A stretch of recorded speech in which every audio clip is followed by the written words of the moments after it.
Olá! Hoje a gente vai mergulhar numa das maiores epopeias da história. Com base na obra do historiador Pedro Kallmann, vamos entender direitinho como uma nação pequena, ali, espremida no cantinho da Europa, teve a ousadia de desafiar os limites do mundo que se conhecia e, ao fazer isso, acabou transformando para sempre o rumo da civilização. Olha, para a Europa do século XV, o mundo tinha uma fronteira que parecia intransponível.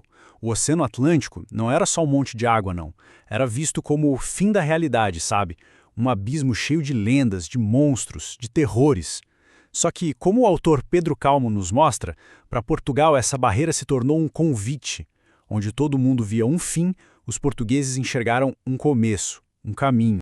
E aí vem a pergunta fundamental, né? O que é que leva uma nação inteira a se jogar de propósito no desconhecido? A resposta, claro, não é simples. Foi uma mistura muito poderosa de fatores. A necessidade de achar novas rotas de comércio, um fervor religioso que via a expansão como uma espécie de continuação das cruzadas e, talvez o mais importante de tudo, a visão de um homem, uma única pessoa, que personificou a ambição de uma era inteira.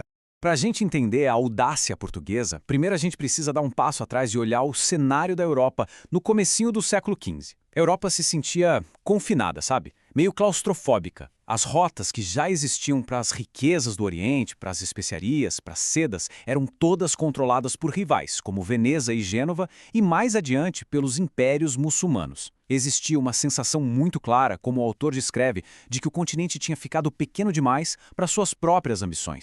E aí que Portugal entra. Como o autor aponta, o país estava numa posição única. Já era uma potência marítima com uma costa enorme e uma tradição de pesca e de navegação. Mas o primeiro passo decisivo para fora da Europa foi a conquista de Ceuta, lá no norte da África, em 1415. Aquela expedição não foi só uma vitória militar. Foi muito mais. Foi uma declaração de intenções, sabe? O primeiro movimento concreto e ambicioso na história das viagens portuguesas, que abriu a porta para a exploração sistemática da costa da África.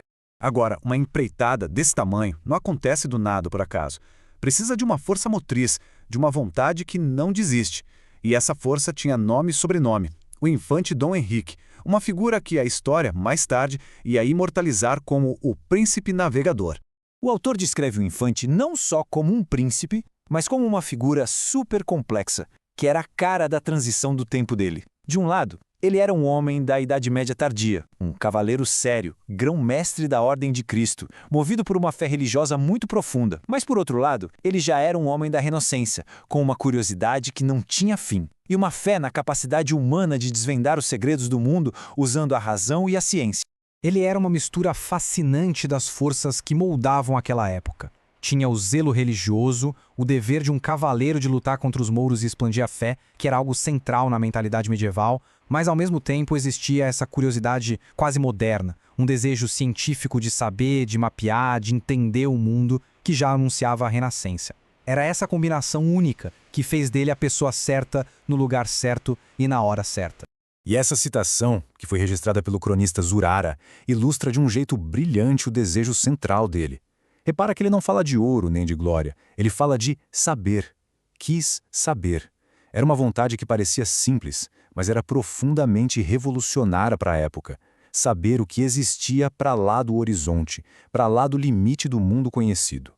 Essa curiosidade metódica, quase obsessiva, foi o verdadeiro motor por trás de tudo. Ok, então como é que o infante Dom Henrique pegou essa ambição pessoal e transformou num projeto de Estado, um projeto concreto e que durou tanto tempo? A resposta está no seu projeto revolucionário em Sagres, um lugar que se tornaria o epicentro do conhecimento náutico do mundo todo. Agora, o que é muito interessante aqui, e que o autor deixa bem claro, é que a tal Escola de Sagres não era uma universidade formal, com sala de aula e tudo mais. Era algo muito mais moderno, na verdade. Pense num think tank, um centro de pesquisa e desenvolvimento focado num único objetivo. Foi talvez o primeiro projeto de inovação sistemático patrocinado por um Estado na história, dedicado a resolver os problemas práticos de navegar em mar aberto. Desse promontório que era varrido pelo vento, o infante Dom Henrique dirigiu um esforço sistemático, colaborativo para mapear o desconhecido. Ele juntou as mentes mais brilhantes da época: matemáticos, astrônomos judeus, cartógrafos catalães, pilotos italianos. Ele criou um centro de excelência multidisciplinar. O objetivo era bem claro: desenvolver a tecnologia e o conhecimento necessários para dominar o oceano. Só que o maior obstáculo a ser vencido não estava nos mapas ou nos navios, estava na mente dos marinheiros. O Atlântico era conhecido como Mar Tenebroso, um lugar onde diziam que as águas ferviam na linha do Equador, onde monstros marinhos devoravam navios inteiros e onde o mundo simplesmente acabava numa queda pronada. O primeiro desafio, então, era vencer o medo. E a estratégia para vencer esse medo foi a ciência. Como o autor enfatiza, foi preciso substituir a superstição medieval pelo rigor da Renascença, onde a lenda falava em águas ferventes, a ciência trouxe a observação astronômica e o estudo das correntes marítimas. Onde se imaginavam monstros, a resposta foi o cálculo matemático preciso e a cartografia rigorosa, que mapeavam os perigos reais, como os bancos de areia e os recifes. O desconhecido foi, pouco a pouco, sendo iluminado pela luz da razão. E o símbolo máximo desse medo todo era o Cabo Bojador. Durante anos, os marinheiros acreditaram que era um ponto sem volta, uma fronteira amaldiçoada. A ultrapassagem desse cabo por Gil Yanes em 1434, depois de 15 tentativas frustradas que foram patrocinadas pelo infante ao longo de 12 anos, pensa nisso, foi uma vitória psicológica gigantesca. Provou que o medo podia ser vencido com persistência e com técnica. E isso abriu de vez o caminho para o sul, quebrando uma barreira mental que tinha paralisado a Europa por séculos. Essa vitória, claro, só foi possível graças a ferramentas novas e aperfeiçoadas. Instrumentos como o astrolábio e o quadrante, que permitiam aos marinheiros descobrir a sua latitude pela altura da estrela polar ou do Sol, foram fundamentais. De repente, eles podiam saber com uma precisão nunca antes vista onde estavam no meio do oceano, a centenas de quilômetros da costa. A navegação deixou de ser uma arte de ir costeando o litoral, sabe? E passou a ser uma ciência de verdade, uma ciência astronômica exata. Então, o ponto crucial é o seguinte: a ciência e a coragem, sozinhas, não bastavam. Era preciso ter o instrumento certo para a tarefa. Os navios robustos do Mediterrâneo, como as galés movidas a remo, ou os grandes navios de carga, não serviam para nada contra as ondas longas e os ventos imprevisíveis do Atlântico. Era necessária uma inovação tecnológica que pudesse aguentar essas condições novas e perigosas. E essa inovação foi a caravela, uma verdadeira revolução no design naval. Ela era leve, o que permitia explorar águas rasas, mas ao mesmo tempo era forte o suficiente para aguentar o mar alto. Era rápida e, o mais importante de tudo, as suas velas latinas, aquelas de formato triangular, permitiam que ela bolinasse, ou seja, que navegasse em zigue-zague contra o vento. Isso foi absolutamente decisivo, porque tornou as viagens de volta contra os ventos que dominavam a costa da África finalmente possíveis e seguras. Com a barreira do mar e do medo finalmente quebrada, as consequências começaram a aparecer muito rápido. E não só transformaram Portugal na primeira potência global, mas alteraram de forma fundamental a economia, a política e a própria mentalidade do mundo inteiro. O autor nota que um dos primeiros grandes retornos econômicos veio da Ilha da Madeira. Assim que foi descoberta e colonizada, ela foi transformada numa gigantesca produtora de açúcar. Na Europa daquela época, açúcar não era um produto comum como é hoje. Era uma especiaria de luxo, um conservante, um símbolo de status. Valia tanto quanto as pimentas mais raras do Oriente. Era, na prática, o ouro branco do século XV.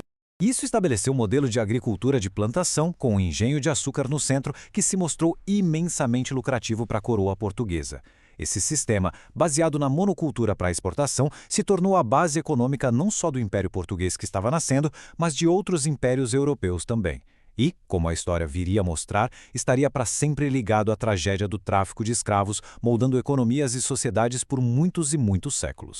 Para proteger as suas rotas e terras novas e valiosas da cobiça de outras nações, como a vizinha Castela, Portugal foi buscar a maior autoridade possível na época: a autoridade do Papa. Era preciso uma justificativa legal, política e, acima de tudo, divina para o seu monopólio. Bulas papais, como a Romanus Pontifex, de 1455, que o autor menciona, deram a Portugal o monopólio do comércio e da conquista nas terras descobertas. Isso era, basicamente, um carimbo de aprovação divina para o seu império nascente. Enquadrou toda essa aventura não só como um projeto comercial, mas como uma continuação da Sagrada Cruzada contra os infiéis. Isso deu a Portugal um peso religioso e político enorme e inquestionável sobre os seus rivais na Europa. Como argumenta Pedro Calmon, essas viagens, impulsionadas pela ciência da Renascença e aprovadas pela mais alta autoridade medieval, que era a Igreja, simplesmente estilhaçaram a visão de mundo limitada da Idade Média. A Terra já não era um disco plano que acabava no horizonte, o mundo se revelou vasto, esférico, aberto à exploração, ao comércio e à conquista. A geografia mental da Europa foi expandida para sempre. Esse salto de um reino pequeno para o total desconhecido não apenas o colocou no mapa, ele redesenhou o mapa do mundo inteiro. Foi o começo da primeira era de globalização, uma rede nova e complexa de trocas, de conflitos e de conexões que moldou o mundo moderno. As consequências, tanto as gloriosas quanto as trágicas, a gente sente até hoje. A questão que fica é, o que veio a seguir, quando outras nações decidiram seguir o mesmo caminho em direção ao desconhecido?